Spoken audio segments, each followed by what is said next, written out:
Hello friends, बायोफैक्ट्री के इस video lecture में आज हम बात कर रहे हैं क्लास 11th के एक इम्पोर्टेंट टॉपिक टैक्सोनॉमिक एड्स की। तो टैक्सोनॉमिक एड मतलब वो सारी चीज़ें जो टैक्सोनॉमिकल स्टडी को सिंप्लीफाई करती हैं, टैक्सोनॉमिकल स्टडी को आसान बना देती हैं, उन सारी चीज़ों को हम टैक्सोनॉमिक एड कहते हैं। तो अगर हम डेफिनेशन देखें तो हम कह सकते हैं कि वो सारी टेक्निक्स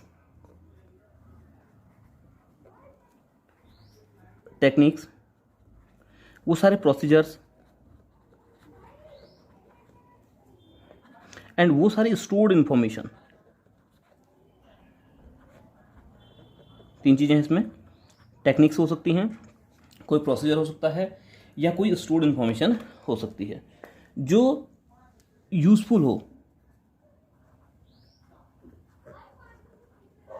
हो किसमें, किसी भी ऑर्गेनिज्म के आइडेंटिफिकेशन एंड क्लासिफिकेशन में। वो टेक्निक्स, वो प्रोसीजर एंड वो स्टोर्ड इंफॉर्मेशन जो यूजफुल हो किसी भी ऑर्गेनिज्म के आइडेंटिफिकेशन एंड क्लासिफिकेशन में।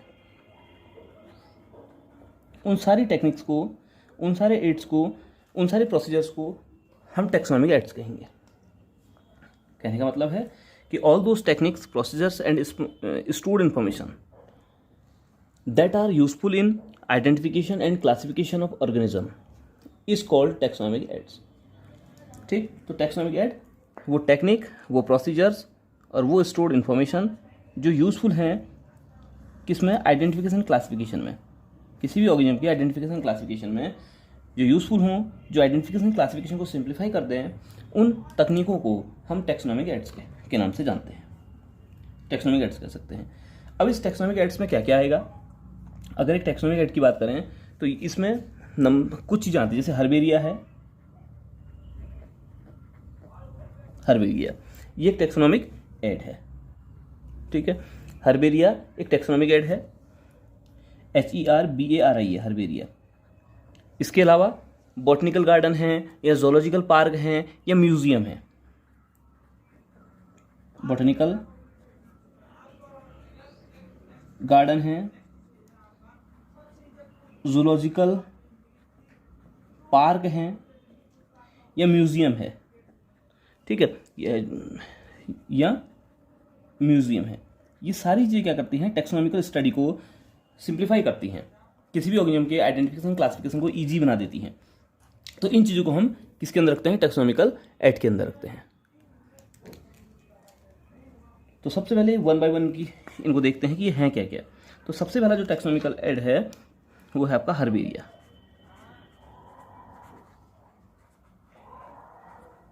हर्बेरिया, अगर हर्बेरिया की बात करें तो हर्बेरिया या हर्बेरियम, इसको हर्बेरियम भी हम कह सकते हैं, एक प्लेस है। हर्बेरिया और हर्बेरियम एक प्लेस है जहां को हम ड्राइड और प्रेस्ड प्लांट स्पेसिमेन को एक सीट पर माउंट करके सिस्टमेटिकली अरेंज करते हैं, है ना। मतलब ये एक स्टोर हाउस की तरह काम करेगा। हर्बेरियम हम क्या करेंगे, dried and pressed plant specimen होंगे,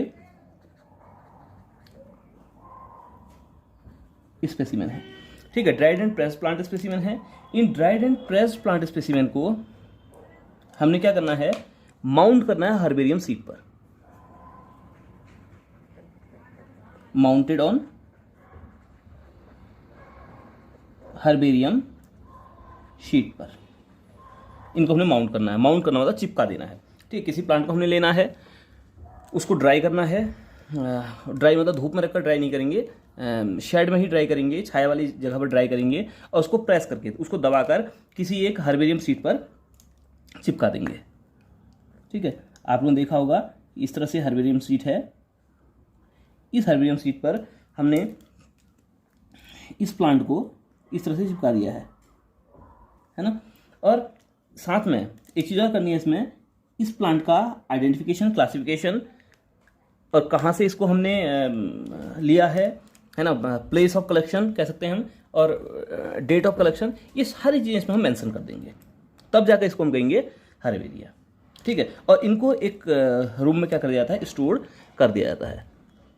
और इसका यूज क्या होगा, और हर्बेरिया एक रिपोजिटरी की तरह काम करेगा ये, और store house for future use. ठीक है, जब किसी को कोई प्लांट देखना है तो ग्राउंड में जाना संभव ना हो तो हर्बेरिया के अंदर चले जाएं, और हर्बेरिया में उस प्लांट को हम देख सकते हैं कि किस तरह का प्लांट है, इसकी क्या क्वालिटी है, ये सारी चीज़ें वहाँ को देखी जा सकती हैं। तो हर्बेरिया किसकी तरह काम करता है, store house for future use, किसी प्लांट के फ्यूचर यूज के लिए उसके स्टोर हाउस की तरह काम करेगा, है ना। तो हर्बेरिया क्या है, एक कलेक्शन है dried and pressed plant specimen का विच आर माउंटेड और हर्बेरियम सीड। हम कह सकते हैं herbaria is the collection of dried and pressed plant specimen which are mounted on herbarium sheet, जो हर्बेरियम सीट पर क्या किए गए हैं, माउंट किए गए हैं। अब हर्बेरियम जो सीट है इसकी लंबाई चौड़ाई, इसकी लंबाई चौड़ाई कितनी है, तो ये है 29 × 42 सेंटीमीटर्स की इसकी लंबाई चौड़ाई होती है एक हर्बेरियम सीट की। जो ये हमने हर्बेरियम सीट ली है ये 29 इसकी इस तरह से होगा और 42 सेंटीमीटर इसकी लंबाई होगी। क्लियर। तो ये है आपका हर्बेरिया, हर्बेरिया में हर्बेरिया। दूसरा, ये जो हर्बेरिया है ये इंफॉर्मेशन प्रोवाइड करेगा लोकल फ्लोरा और फोना के, लोकल फ्लोरा के भी बारे में। ऐसा नहीं कि भाई जनरली हर्बेरिया की अगर बात की जाए तो हर्बेरिया में उन प्लांटों को रखा जाएगा जो अलग अलग जगह पर हो रहे हैं, उनको अलग अलग जगह से कलेक्ट करके एक जगह पर रख दिया जाएगा जिससे स्टडी को सिंप्लीफाई किया जा सके। हमने अमेरिका वाले प्लांट को भी अपनी हर्बेरियम में रखा हुआ है क्योंकि यहाँ पर ड्राइड एंड प्रेस्ड प्लांट है, तो कम से कम ये तो देखा जा सकता है कि भाई कोई प्लांट है, हम उसकी स्टडी करने के लिए अमेरिका जा रहे हैं या किसी दूसरे स्टेट में जा रहे हैं, तो हर्बेरिया में जाकर ये देखा जा सकता है कि उसकी पत्ती किस तरह की है, उसके फीचर्स क्या हैं, है ना। अगर इनको हम जानेंगे तो आसानी से उस प्लांट को हम वहाँ पर जाकर देख सकते हैं, उसकी स्टडी कर सकते हैं। हर कंट्री में हर्बेरिया होते हैं, हमारी कंट्री में भी बहुत सारे हर्बेरिया हैं या हर्बेरियम है। अगर इंडिया के हर्बेरियम की बात करें तो इंडिया में सबसे पहला हर्बेरियम है जैसे सेंट्रल नेशनल हर्बेरियम कोलकाता में। हमारा जो हर्बेरियम है सेंट्रल नेशनल हर्बेरियम या हर्बेरिया भी कह सकते हैं इसको हम, ये है हमारा कोलकाता में।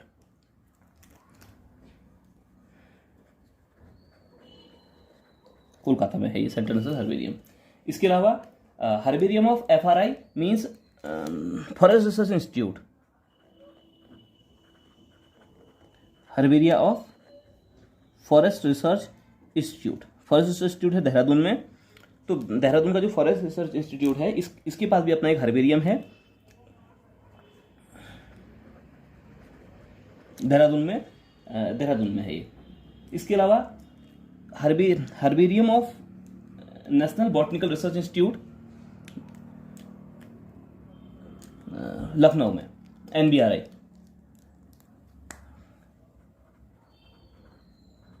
Herbaria of NBRI national botanical research institute, इसका जो हर्बेरिया है ये है आपका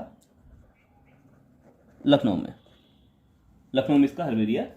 तो अलग अलग जगह पर अलग अलग हर्बेरिया होते हैं।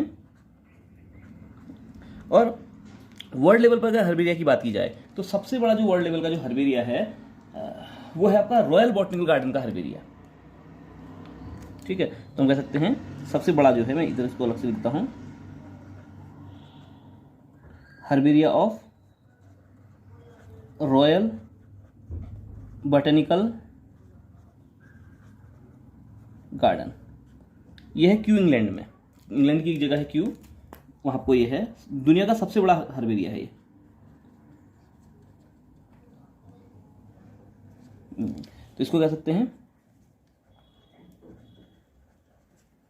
Largest herbaria of world. ठीक है, तो वर्ल्ड का ये सबसे बड़ा हर्बेरिया है। तो वर्ल्ड का सबसे बड़ा जो हर्बेरिया है वो कौन सा है, रॉयल बॉटनिकल गार्डन का हर्बेरिया जो क्यू इंग्लैंड में है। तो ये हो गया हर्बेरिया। तो हर्बेरिया क्या है, herbaria is the collection of dried and pressed plant specimens which are mounted on herbarium sheet, है ना, and stored for future use, और उसको क्या कर दिया जाए, स्टोर कर दिया है फ्यूचर यूज के लिए। कोई भी हर्बेरिया है तो उसको सबसे पहले कलेक्शन करेंगे, उसको प्रेस करेंगे, ड्राई करेंगे और देन माउंट कर देंगे हर्बेरियम सीड पर, और उसके बाद लेबलिंग भी करेंगे। लेबलिंग में ध्यान रखना है कि हमने प्लांट का बॉटनिकल नेम, उसका local name, place of collection, कहाँ से हमने उसको कलेक्ट किया है, डेट ऑफ कलेक्शन और डेट ऑफ कलेक्टर और किसने उसको कलेक्ट किया है, ये सारी इन्फॉर्मेशन हर्बेरिया के पेज पर मेंशन होनी चाहिए, तब जाकर वो अच्छा हर्बेरिया कहलाएगा। तो ये सारी चीज़ें एक अच्छे हर्बेरिया में देखने को मिलती हैं। तो सबसे पहला जो टैक्सोनॉमिकल एड है दैट इज दी हर्बेरिया। इसके बाद दूसरा है बॉटनिकल गार्डन। तो आइए बॉटनिकल गार्डन को समझते हैं। जो दूसरा टैक्सोनॉमिकल एड है that is the botanical garden. देखिए, अगर बॉटनिकल गार्डन की बात करें तो बॉटनिकल गार्डन क्या है, कलेक्शन ऑफ लिविंग प्लांट है ना। अगर एक लाइन में उसको मैं कहूँ,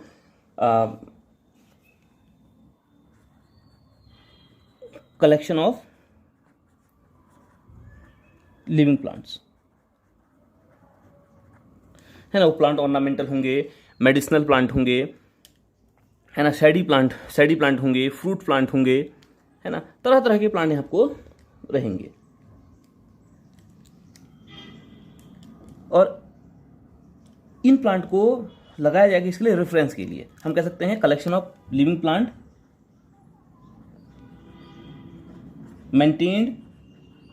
मेंटेन्ड फॉर रेफरेंसेस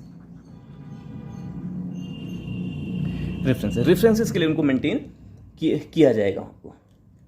ठीक, तो बॉटनिकल गार्डन की अगर बात करें तो बॉटनिकल गार्डन एक ऐसा प्लेस है जहां आपको कई तरह के प्लांट्स को, लिविंग प्लांट्स को ग्रो कराया जा रहा हो।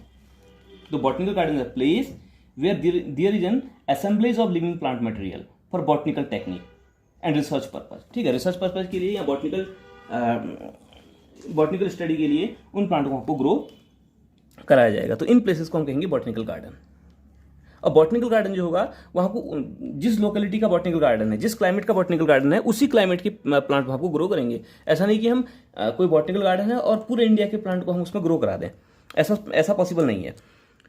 तो उस लोकेलिटी के, उस टेम्परेचर के, उस क्लाइमेटिक कंडीशन के प्लांट को इन बॉटनिकल गार्डन में ग्रो कराया जाता है। अगर बॉटनिकल गार्डन की बात करें तो सबसे बड़ा जो बॉटनिकल गार्डन है, ठीक है, सबसे जो फेमस बॉटनिकल गार्डन है या लार्जेस्ट जो बॉटनिकल गार्डन है वर्ल्ड का, वो है रॉयल बॉटनिकल गार्डन। इससे पहले भी हम डिस्कस कर चुके हैं। रॉयल बॉटनिकल गार्डन जो कहाँ है, इंग्लैंड में जगह है क्यू, यहाँ पर स्थित है। ये लार्जेस्ट बॉटनिकल गार्डन है। और इंडिया के अगर लार्जेस्ट बॉटनिकल गार्डन की बात करें तो इंडिया की अगर लार्जेस्ट बॉटनिकल गार्डन की जब भी हम बात करते हैं तो इसमें इंडियन बॉटनिकल गार्डन कोलकाता आता है, जिसको अब आचार्य जगदीश चंद्र बोस बॉटनिकल गार्डन के नाम से भी जान रहे हैं, है ना। पहले इसको कहा जाता था Indian botanical garden. Indian botanical garden ये है कोलकाता में, ये कोलकाता में है। तो ये इंडिया का सबसे बड़ा बॉटनिकल गार्डन है। और इसी बॉटनिकल गार्डन में ग्रेट बनियन ट्री है, जो कहा जाता है कि 4 एकड़ जमीन पर फैला हुआ है। इतना बड़ा बनियन ट्री है, फिकस बेंगलेंसिस। और फिकस बेंगलेंसिस ही हमारे इंडिया का नेशनल ट्री भी है। तो हम कह सकते हैं कि लार्जेस्ट लिविंग क्रिएचर है वर्ल्ड का ये, जो यहाँ को बनियन ट्री है इंडियन बॉटनिकल गार्डन में। तो इंडिया में तो वैसे बहुत सारे बॉटनिकल गार्डन है, लेकिन जो मोस्ट फेमस बॉटनिकल गार्डन है इंडिया का, that is Indian botanical garden Kolkata. और वर्ल्ड लेवल पर अगर बॉटनिकल गार्डन की बात करें तो ये हम बात कर चुके हैं रॉयल बॉटनिकल गार्डन की, जो क्यू इंग्लैंड में है। इसके अलावा national botanical research institute Lucknow के पास भी अपना बॉटनिकल गार्डन है। नेशनल बॉटनिकल रिसर्च इंस्टीट्यूट है ना। ये जो नेशनल बॉटनिकल रिसर्च इंस्टीट्यूट है ये लखनऊ में है। शॉर्ट में इसको NBRI कहते हैं, इससे पहले भी हम डिस्कस कर चुके हैं।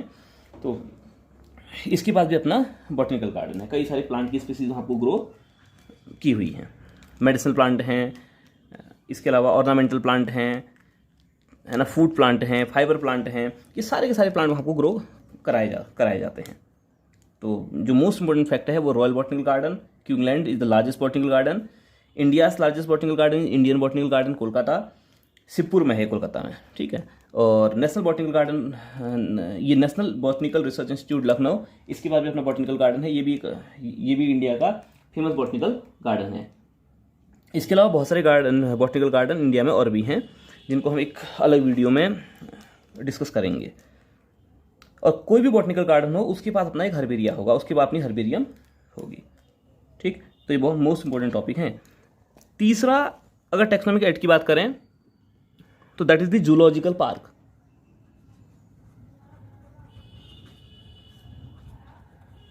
जूलॉजिकल पार्क, जूलॉजिकल पार्क की अगर बात करें तो जूलॉजिकल पार्क को जनरली हम जू भी कह देते हैं, ठीक है। और ये जूलॉजिकल पार्क क्या करते हैं, एनिमल की स्टडी के लिए इंपॉर्टेंट है, इनको हम जू भी कह सकते हैं। तो ये इनक्लोज्ड एरिया हैं where animals are kept in open enclosure instead of cages. या हम कह सकते हैं कि ये जो है नेशनल पार्क भी हो सकते हैं, नेशनल पार्क या सेंचुरी भी हो सकती हैं। तो जू में तो हम कैपिटिविटी में रखते हैं, ये क्या है, इनक्लोज्ड एरिया है, इनक्लोज्ड एरिया है ये, ठीक है। Enclosed areas where animals are kept, ठीक है, जहां आपको एनिमल्स को केप्ट करेंगे किस चीज के लिए, फॉर स्टडी पर्पज से उनको हमने क्या किया है, कैप्ट किया हुआ है। तो इसमें जू आ सकता है या नेशनल पार्क आ सकते हैं, है ना, जू है, नेशनल पार्क है, ये जूलॉजिकल पार्क के अंदर आएंगे। और ये जो जू है या नेशनल पार्क है, ये XC2 कंजर्वेशन को शो करता है। यहां आपको XC2 कंजर्वेशन देखने को मिलेगा हमें, है ना। हालांकि इंसिटू कंजर्वेशन भी होगा। अब ये दोनों टर्म क्या है, XC2 कंजर्वेशन मींस जब एनिमल को उसके नेचुरल हैबिटेट से ले जाकर कहीं दूसरी जगह पर क्या किया जाएगा, कैप्ट किया जाएगा, है ना, स्टडी पर्पज के लिए, तो उसे हम XC2 कंजर्वेशन कहेंगे। जैसे जू है, जो चिड़ियाघर होते हैं, वहाँ आपको अलग अलग लोकेलिटी के एनिमल को लाकर एक जगह पर केज में रख दिया जाता है, तो ये XC2 कंजर्वेशन है। जबकि जो नेशनल पार्क होंगे, नेशनल पार्क कहाँ बनाए जाएंगे, जैसे कॉर्बेट नेशनल पार्क इंडिया का पहला नेशनल पार्क है, इसको रामनगर नैनीताल में बनाया गया है। तो रामनगर नैनीताल के जंगल को हमने कॉर्बेट नेशनल पार्क कह दिया, ठीक। उस कॉर्बेट नेशनल पार्क में जो भी एनिमल पहले से रहता है वही एनिमल रहेगा, बाहर से हमने लाकर कोई एनिमल वहां को नहीं डाला है, ठीक है। तो इसलिए ये जो नेशनल पार्क होंगे ये इंसिटू कंजर्वेशन में आएंगे, इंसिटू कंजर्वेशन में आएंगे। कॉर्बेट नेशनल पार्क की अगर बात की तो हमने कॉर्बेट नेशनल पार्क इंडिया का जो नेशनल एनिमल है टाइगर के लिए बहुत ज़्यादा फेमस है। ये उत्तराखंड में है और उत्तराखंड के नैनीताल डिस्ट्रिक्ट में इसका मोस्ट ऑफ द पोर्शन है। तो जूलॉजिकल पार्क के अंदर जू और नेशनल पार्क हैं। तो इंडिया में बहुत सारे जू हैं और मोर देन 500 नेशनल पार्क भी इंडिया में है, जहाँ आपको तरह तरह के एनिमल को क्या कहता है, प्रोटेक्शन दिया जाता है। जैसे कॉर्बेट नेशनल पार्क की अगर बात करें तो कॉर्बेट नेशनल पार्क में टाइगर को प्रोटेक्शन दिया गया है। गुजरात में गिर नेशनल पार्क है, यहाँ आपको लायन को प्रोटेक्शन दिया गया है। तो देश की अलग अलग जगहों पर अलग अलग तरह के नेशनल पार्क हैं और अलग अलग तरह के एनिमल को वहाँ को प्रोटेक्शन दिया गया है। काजीरंगा नेशनल पार्क में वन हॉर्न राइनोसिरस को प्रोटेक्शन दिया जाता है, ठीक है। इसके अलावा एक टैक्सोनॉमिकल ऐड है म्यूजियम, ठीक है। म्यूजियम एक ऐसा प्लेस है जहां आपको हमने डेड एनिमल को हमने प्रिजर्व करके रखा हुआ है। डेड एनिमल को जब हम प्रिजर्व करके रखेंगे तो ऐसे एरिया को हम म्यूजियम कहेंगे। म्यूजियम एक ऐसा इंस्टीट्यूट है where artistic and educational material are exhibited to public. अब ये जूलॉजिकल म्यूजियम और बॉटनिकल म्यूजियम की बात करेंगे तो वहां आपको क्या होगा, जूलॉजी एनिमल्स और प्लांट को हम क्या करेंगे, एग्जिबिट करेंगे। किसके लिए, पब्लिक के लिए। हम कहेंगे एनिमल एंड प्लांट्स। ठीक है, इनको क्या किया गया है, ये कैसे हैं, dead and preserved. Dead animal है या डेड प्लांट है, इनको हमने प्रिजर्व किया है किसी केमिकल में। ठीक है, इनका हम एग्जीबिशन कर रहे हैं, एग्जिबिटेड, है ना। तो इनका हम क्या कर रहे हैं, इनका हम एग्जीबिशन कर रहे हैं किसके लिए, टू पब्लिक के लिए, कॉमा एजुकेशनल पर्पज के लिए। जब इन एनिमल का हम एग्जीबिशन करेंगे, इन प्लांट का हम एग्जीबिशन करेंगे, तो उस एरिया को हम म्यूजियम कहेंगे।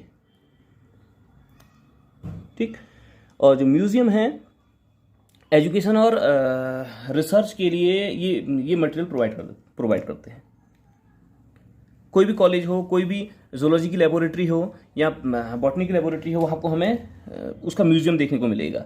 जूलॉजी की लेबोरेटरी में जाएंगे तो बहुत सारे एनिमल्स को शीशे के जार्स में, जिनको हम स्पेसिमेन जार कहते हैं, शीशे के जार में उन एनिमल को फॉर्मेलिन के 10% सॉल्यूशन में प्रिजर्व करके हम रखे रहते हैं, है ना। इससे होगा क्या कि भाई हर कोई तो समुद्र के किनारे नहीं रहता, या हर कोई ऐसी जगहों में नहीं रहता जहां सारे के सारे एनिमल देखने को मिलते हैं। तो हम क्या कर सकते हैं, अपने म्यूजियम में स्टूडेंट को उन एनिमल्स को भी दिखा सकते हैं जो समुद्र के किनारे होते हैं, या ऐसे एनिमल जिनको हम अपनी लोकेलिटी में नहीं देख सकते, उन एनिमल को हम म्यूजियम के थ्रू एनिमल्स को दिखा सकते हैं। तो इसलिए ये भी क्या करता है, टेक्सोनॉमिकल स्टडी में हेल्प करता है। भाई अगर स्टूडेंट उन एनिमल्स को देखेगा, उन प्लांट्स को देखेगा, तो कम से कम समझेगा कि भाई किस तरह का एनिमल है, इसके फीचर्स क्या हैं, है ना। तो उसकी टेक्सोनॉमिकल स्टडी में वो हेल्पफुल रहेगा। तो आज के लिए इतना ही, थैंक यू।